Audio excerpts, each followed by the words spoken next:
Viewers. नमस्कार, मैं मयूरी और आप देख रहे हैं MNS न्यूज़ टीवी। ब्रेक के बाद स्वागत है आपका देश की खबरों में। एक नज़र डालते हैं आज के मुख्य हेडलाइंस पर।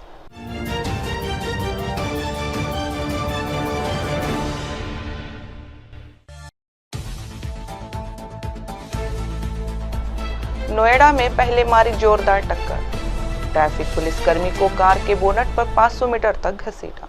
बलूचिस्तान के सोराब शहर पर BLA लड़ाकों का कब्जा, 3 घंटे के ऑपरेशन में लिया फुल कंट्रोल। ग्रेटर नोएडा से गाजियाबाद दिल्ली पहुंचना होगा आसान, DME तक बनेंगी 4 किलोमीटर एलिवेटेड रोड। अब खबरें विस्तार से। नोएडा में पहले मारी जोरदार टक्कर, ट्रैफिक पुलिसकर्मी को कार के बोनट पर 500 मीटर तक घसीटा, धरे गए दोनों युवक। उत्तर प्रदेश के ग्रेटर नोएडा में P3 गोल चक्कर के पास 2 कार सवारों ने एक ट्रैफिक पुलिसकर्मी को जान से मारने की नीयत से टक्कर मार दी। पुलिसकर्मी ने किसी तरह खुद का बोनट पर अपनी जान बचाई, लेकिन आरोपी कार चलाकर 500 मीटर तक घसीटते रहे।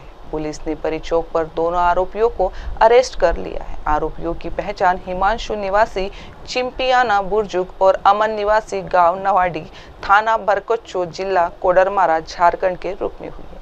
इन दोनों के खिलाफ सरकारी कार्य में बाधा डालने सहित विभिन्न धाराओं में मुकदमा दर्ज किया गया है। इनके कब्जे से घटना में इस्तेमाल अल्टो कार को भी पुलिस ने बरामद कर लिया है। दरअसल ये पूरा मामला थाना बिटा 2 क्षेत्र का है।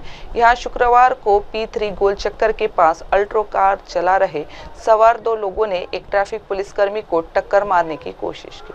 पुलिसकर्मी ने खुद की जान को बचाते हुए जब मारकर कार के बोनट पर चढ़ गए। इसके बाद भी आरोपी कार को तेज रफ्तार में 500 मीटर तक बोनट पर बिठाकर ट्रैफिक पुलिसकर्मी को घुमाते रहे। पुलिस ने परी चौक पर दोनों आरोपियों को धर दबोचा।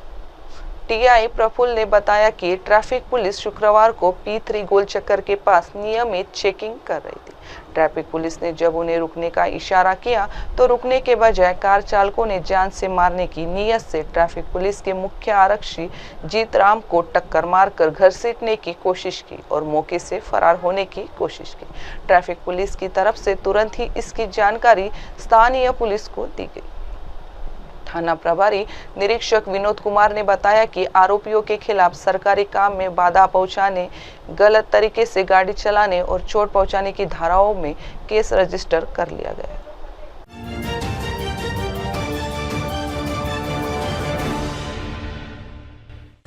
अब बढ़ते हैं अगली खबर की ओर। बलूचिस्तान के सोराब शहर पर BLA लड़ाकों का कब्जा, 3 घंटे के ऑपरेशन में लिया फुल कंट्रोल। क्वेटा में मौजूद थे पाकिस्तानी आर्मी चीफ।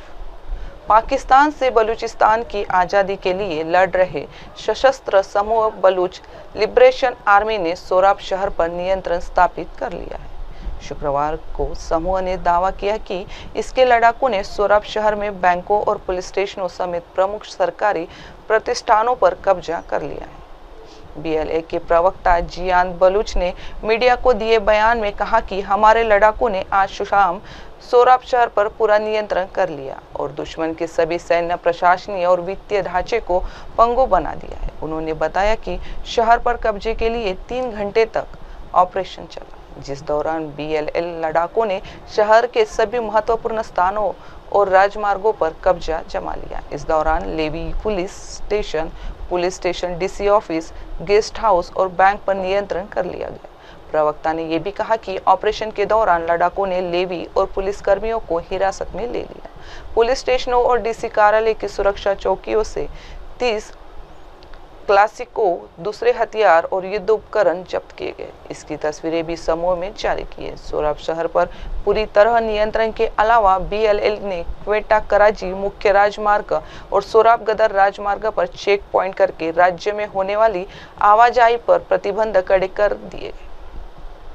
समूह ने कहा कि जब तक बलूचिस्तान को आज़ादी नहीं मिल जाती तब तक हमारा युद्ध जारी रहेगा।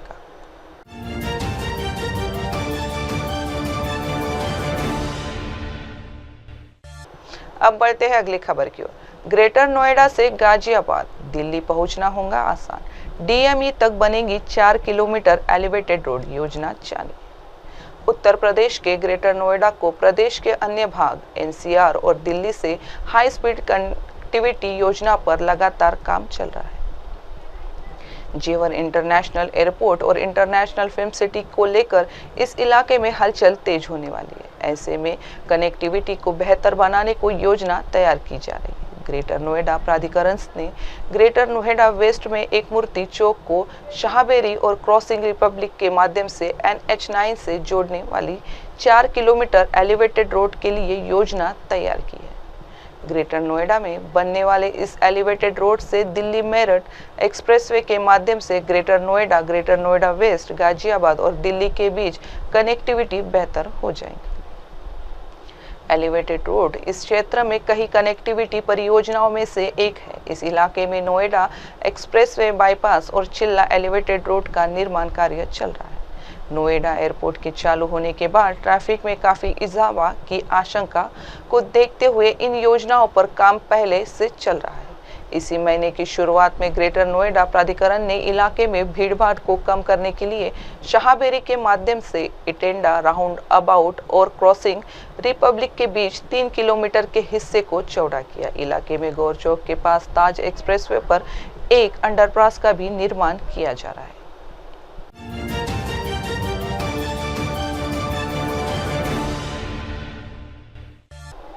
अब बढ़ते हैं अगली खबर की ओर। दिल्ली के छात्रों के लिए खुशखबरी, इस साल खोले जाएंगे 75 CM श्री स्कूल, सरकार का ऐलान। बोर्ड एग्जाम में बेहतरीन प्रदर्शन करने वाले स्टूडेंट्स को दिल्ली सरकार ने सम्मानित किया। शुक्रवार को मुख्यमंत्री रेखा गुप्ता ने राजकीय प्रतिभा बाल विकास विद्यालय राजपुर रोड में प्रतिभा सम्मान समारोह कार्यक्रम में 10वीं और 12वीं में बढ़िया प्रदर्शन करने वाले 87 स्टूडेंट्स को टैबलेट दिए। इस मौके पर दिल्ली के शिक्षा मंत्री आशीष सूद ने कहा कि इस साल सरकार 75 CM श्री स्कूल खोलेगी, जिससे दिल्ली के मेधावी बच्चों की पढ़ाई और शानदार तरीके से हो सके। शिक्षा मंत्री आशीष सूद ने कहा कि दिल्ली में पिछले 27 वर्षों में सरकारी और निजी स्कूलों के बीच एक असंतुलन बन गया है, लेकिन अब स्थिति बदल रही है। इस वर्ष मुख्यमंत्री के नेतृत्व में 75 नए CM श्री स्कूल खोले जाएंगे, जिनमें अत्याधुनिक सुविधाएं, एक्सपीरियंस बेस्ड लर्निंग और भारतीय संस्कृति से जुड़े मूल्यों को शामिल किया जाएगा। केंद्र सरकार के PM श्री स्कूल की तर्ज पर 75 CM स्कूलों को मंजूरी मिल चुकी है। सरकार ने इसके लिए 100 करोड़ का बजट मंजूर किया था। रेखा गुप्ता ने कहा कि इन 100 दिनों में सरकार ने स्कूल प्रशासन, बुनियादी ढांचे, आधुनिक लाइब्रेरी, स्मार्ट क्लासरूम, डिजिटल सुविधाओं और बहुभाषी शिक्षा के लिए नीतिगत फैसले लिए हैं, ताकि दिल्ली के बच्चे राष्ट्रीय और अंतर्राष्ट्रीय स्तर पर कंपटीशन कर सके। मुख्यमंत्री ने यह भी कहा कि स्टूडेंट्स को सिर्फ परीक्षा परिणाम के आंकड़ों के लिए नहीं, बल्कि समग्र विकास के लिए तैयार किया जाना चाहिए।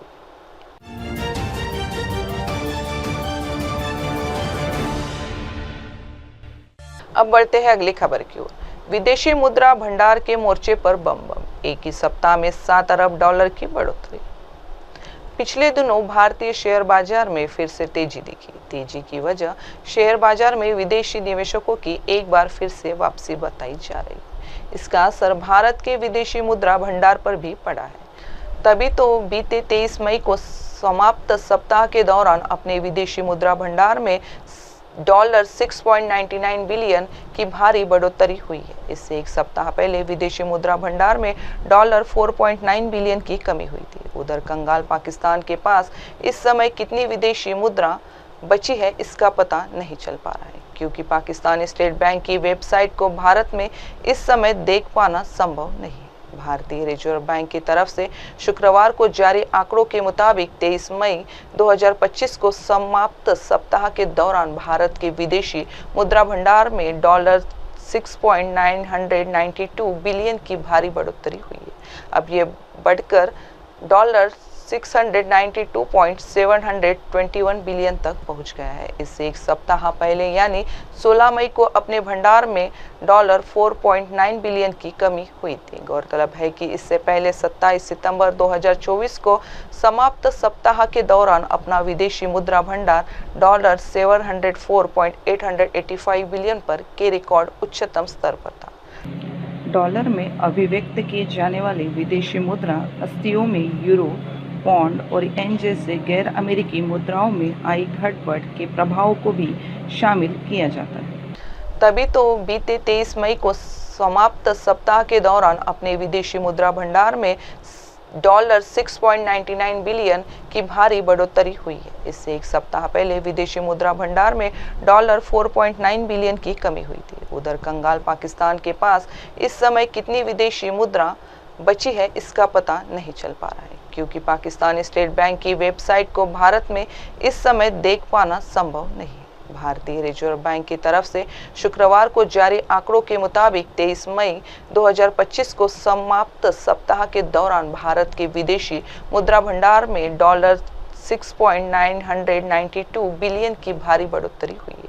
अब ये बढ़कर $692.721 बिलियन तक पहुंच गया है। इससे एक सप्ताह पहले यानी 16 मई को अपने भंडार में $4.9 बिलियन की कमी हुई थी। गौरतलब है कि इससे पहले 27 सितंबर 2024 को समाप्त सप्ताह के दौरान अपना विदेशी मुद्रा भंडार $704.885 बिलियन पर के रिकॉर्ड उच्चतम स्तर पर था।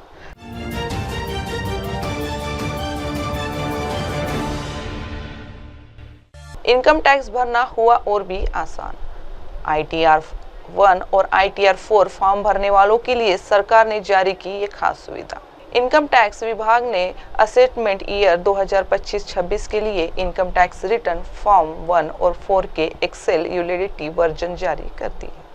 अब ये टूल्स इनकम टैक्स के ई-फाइलिंग पोर्टल पर डाउनलोड के लिए उपलब्ध है। इससे टैक्स भरने वाले लोग वित्त वर्ष 2024-25 के लिए इनकम टैक्स रिटर्न भरने की तैयारी शुरू कर सकते हैं।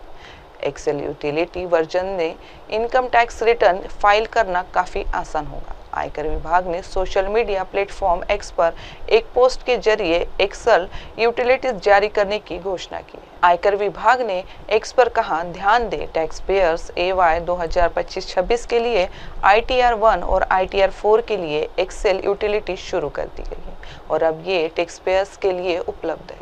SBHS एंड एसोसिएट्स के पार्टनर हिमांक सिंगला का कहना है, यह देखकर बहुत अच्छा लगा कि आयकर विभाग ने असेसमेंट ईयर 2025-26 के लिए एक्सेल यूटिलिटीज फॉर ITR 1 और ITR 4 जारी कर दिए। पिछले साल की तुलना में ITR 4 स्कीमा में कोई बड़ा बदलाव नहीं है, जिससे यह नियमित फाइलों और टैक्स और प्रोफेशनल्स के लिए और भी आसान हो गया है।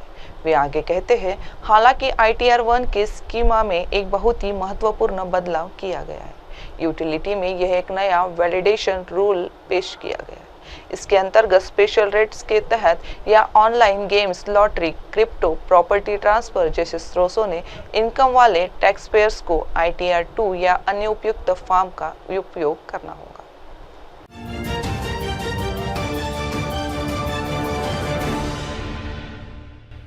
अब बढ़ते हैं अगली खबर की ओर। अमरनाथ यात्रा की सुरक्षा इस बार होगी बड़ी चुनौती, तैनात होंगे 50,000 से ज्यादा जवान। जम्मू कश्मीर में 22 अप्रैल को पहलगाम आतंकी हमले और फिर भारत पाकिस्तान के बीच हुई सैन्य कार्रवाई को देखते हुए इस साल 3 जुलाई से शुरू हो रही है अमरनाथ यात्रा सुरक्षा के लिए बड़ी चुनौती होगी।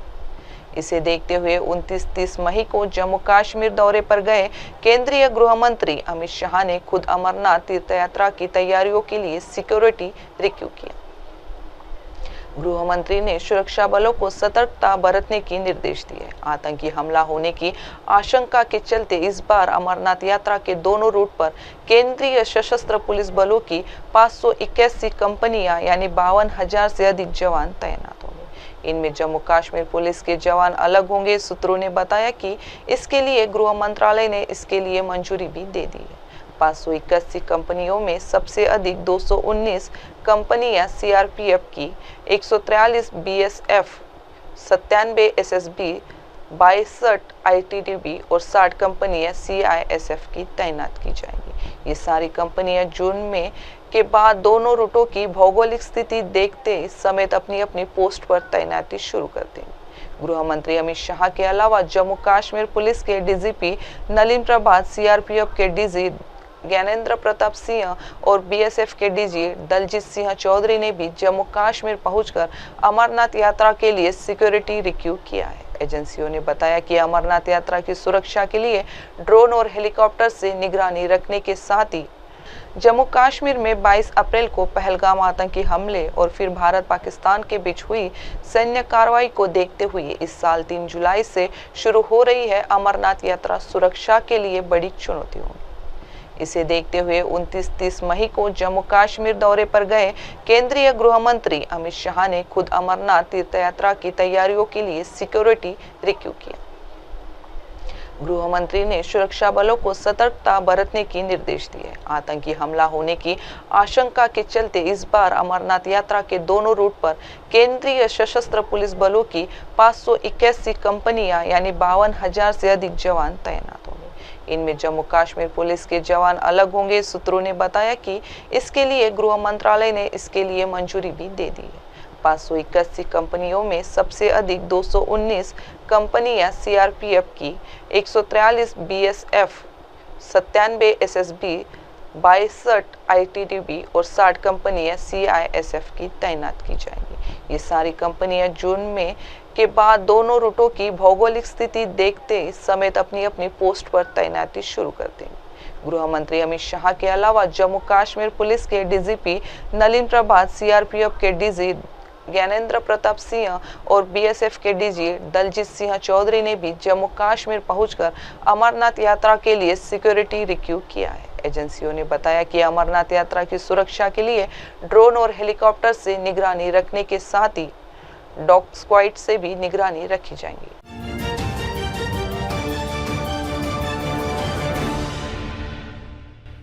अब बढ़ते हैं अगली खबर की ओर।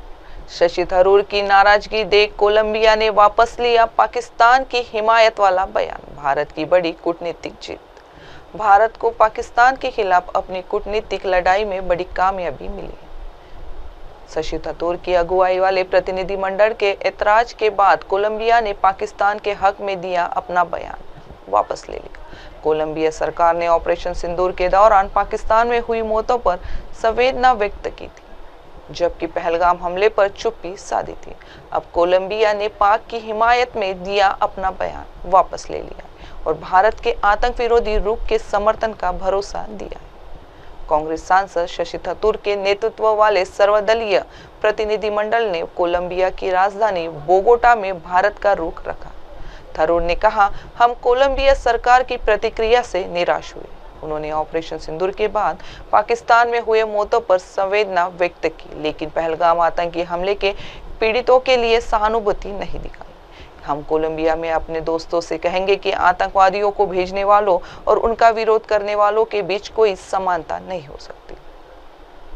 हम सिर्फ आत्मरक्षा कर रहे हैं। अगर कोई गलतफहमी है तो हम उसे दूर करने के लिए यहाँ हैं। शशि थरूर अमेरिका में बहुदलीय प्रतिनिधिमंडल का नेतृत्व कर रहे हैं। पनामा और गुयाना का दौरा करने के बाद थरूर और उनका प्रतिनिधिमंडल ने गुरुवार को कोलंबिया में अपना पक्ष रखा। उन्होंने कहा कि भारत आतंकवाद के खिलाफ जीरो टॉलरेंस की नीति रखता है और इस पर कायम रहेगा। डेलीगेशन ने आतंक के मुद्दे पर पाकिस्तान को बेनकाब करते हुए और आतंकवाद के खिलाफ भारत की सख्त नीति को दुनिया को बताया है।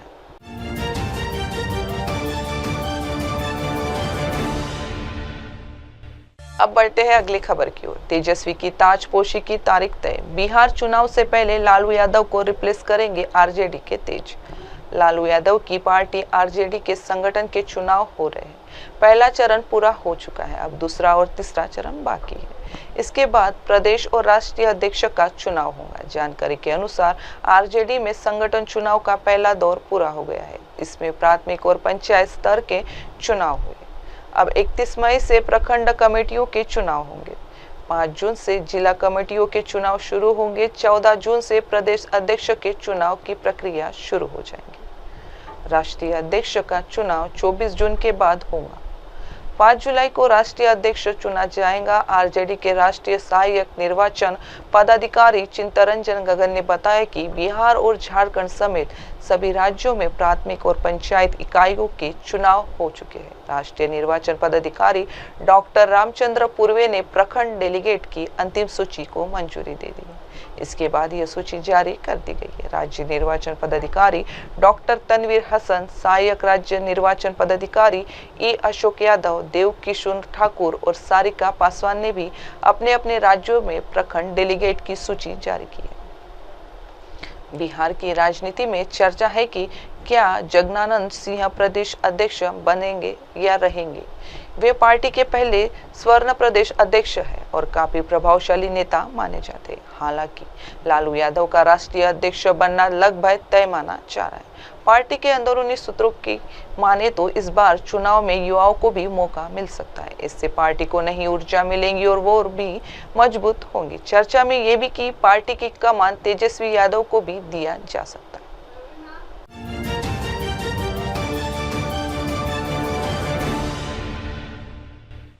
अब बढ़ते हैं अगली खबर की ओर। मुख्यमंत्री युवा स्वयं रोजगार योजना 10वीं पास को भी मिलेगा 25 लाख का बिना ब्याज लोन। जाने कैसे करें आवेदन।